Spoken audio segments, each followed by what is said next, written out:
Varna, another concept within Hinduism, social class, caste is another term that you are probably familiar with from back in probably 6th or 7th grade history.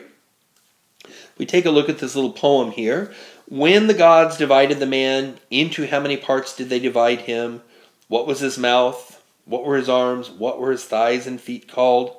The Brahman was his mouth, of his arms was made the warrior.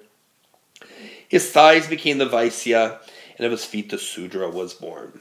So if we take a look here, Brahmins, priests, teachers, people who use their mouth, people who use their mind for their living, that is one part of the social class. And also we see down here at the top of our triangle, we see the Kshatriyas, warriors and rulers, those people who use their arms in their daily professions and in doing what they do. We see the Vaisyas, the thighs, skilled traders, merchants, minor officials. Maybe we could think of those as the building blocks for civilization.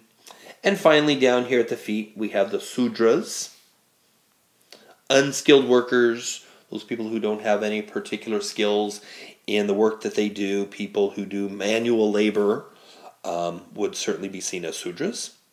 And then down below, we also have what is oftentimes referred to as the outcasts, the untouchables, pariahs. Down here at the very bottom, they are completely outside of this Varna social class, outside of this caste. So Harijans, children of heaven, is what Gandhi referred to them, because Gandhi rejected the idea of untouchability and said that there is no one who is untouchable. So Varna certainly has its place in modern India. Legally, it was outlawed with the Constitution of India 50 or so years ago. But, it's been part of society and culture for centuries. And so just because something goes away in terms of legalities doesn't mean that it magically all of a sudden disappears. So certainly still plays a role in Indian society today.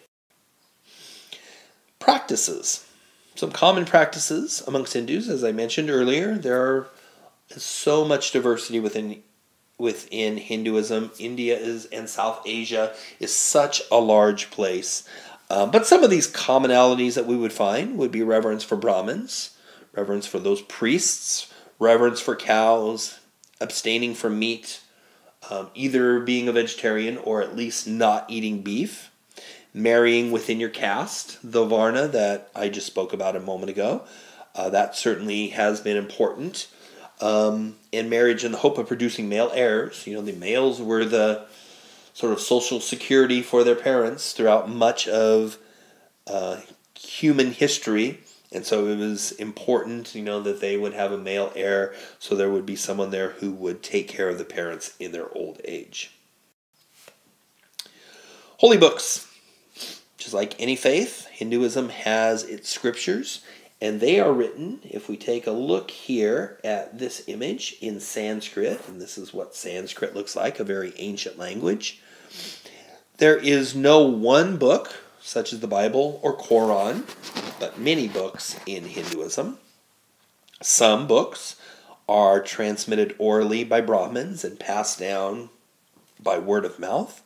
The major Hindu religious books, however, are the Vedas, which is made up of 4 books, which are the ultimate authority for all Hindus, and the Upanishads, which is sort of a mystical, philosophical meditations, are the kinds of things that you would find in the Upanishads.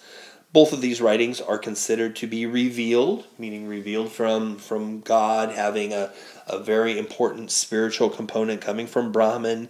Not a syllable can be changed, so they are considered very, very important, very holy, and must remain as they have been. The Smitris are another writing within Hinduism, based on remembered traditions, and it contains 2 great epics, the Mahabharata and the Ramayana, which you are familiar with from having read that in English. And these would be considered big epic stories within Hinduism, and includes many of the morals, the customs, the important beliefs of Hinduism. Worship. Most Hindus would worship Shiva, Vishnu, or the goddess Devi, but they may also worship hundreds of additional minor deities particular to one village or even to a particular family, as I had mentioned earlier. In addition to worship, there are daily duties that I will come back to and talk about in a few moments. I spoke earlier on the very opening slide about the Om, very important symbol of Hinduism, the primary symbol of Hinduism. Just as I said, the Star of David may be for Judaism, or the crescent moon and star for Hinduism, or the cross for Christianity. It's a Sanskrit syllable coming from that ancient language that the religious texts were written in. They first appeared in the Upanishads, one of those two revealed texts that I mentioned. And basically, it's the idea that the Om is like the sound of the universe, the vibration that the universe makes. And it's very sacred. It's used as a prefix and or suffix to Hindu mantras, Hindu prayer, essentially Hindu meditation. So the Om, a very important symbol. Another important symbol, something that we certainly associate, we in the West associate with something very different, the swastika. Unfortunately, Hitler took the swastika and totally changed its meaning for us with all of the horrible events that took place during World War II. The swastika in Hinduism and also in Buddhism is an auspicious symbol, meaning something that really brings good to a person. It's been used for centuries. It's still used today. You would find it on different religious items. You might find it associated with people's homes or other items.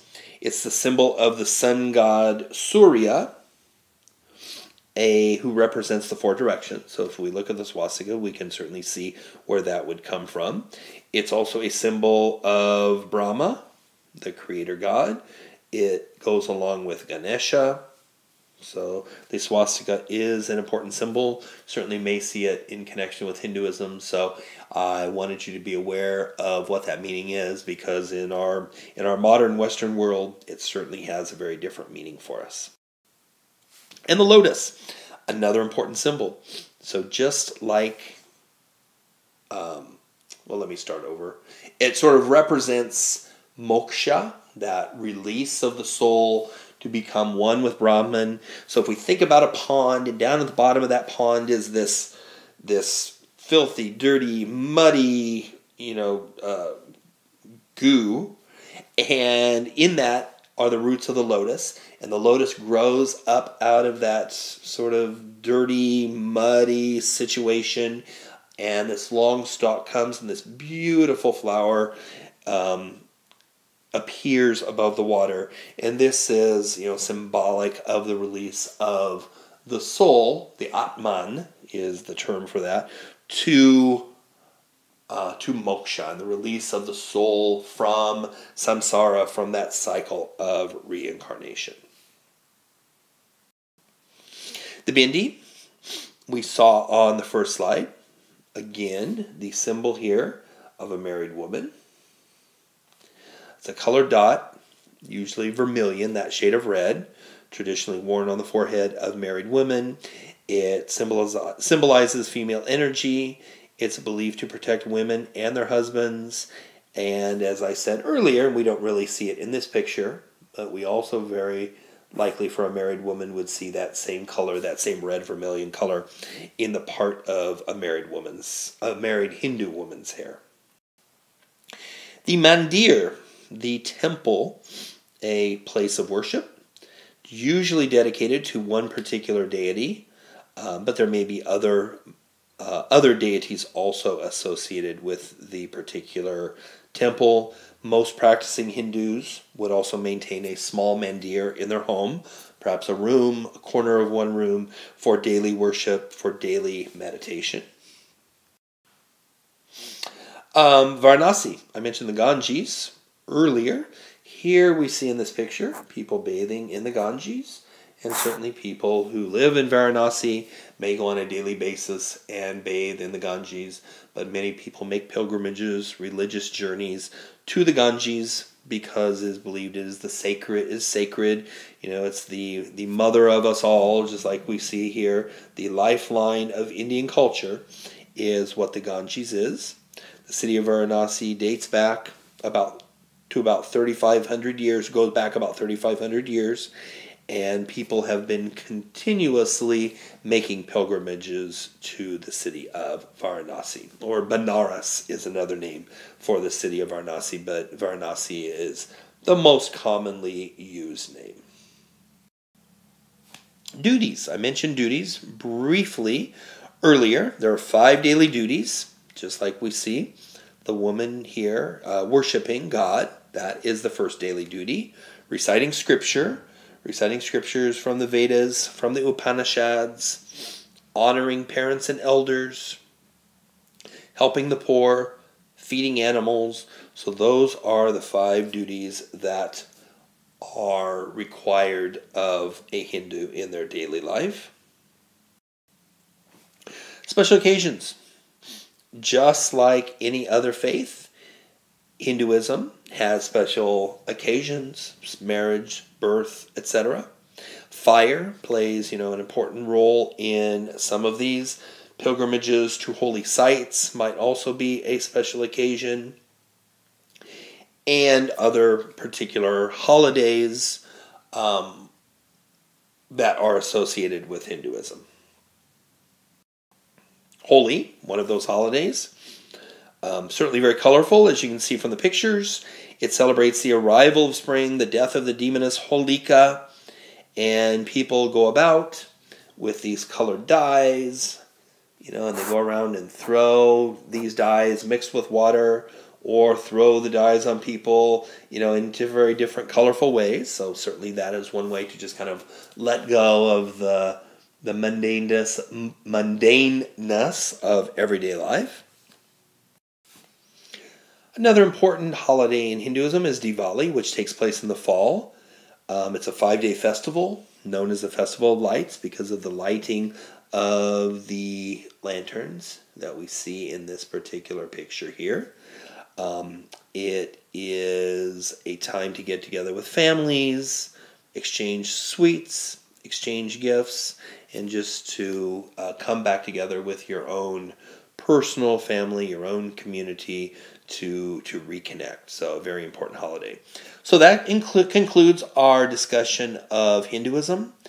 So remember, now that we finished, you want to go back and in the left-hand column of your Cornell notes, pull out some of the big key ideas, create some of your own original questions based upon what you've read in the PowerPoint, based upon what you've heard me talking about, and write your summary at the end. Thank you.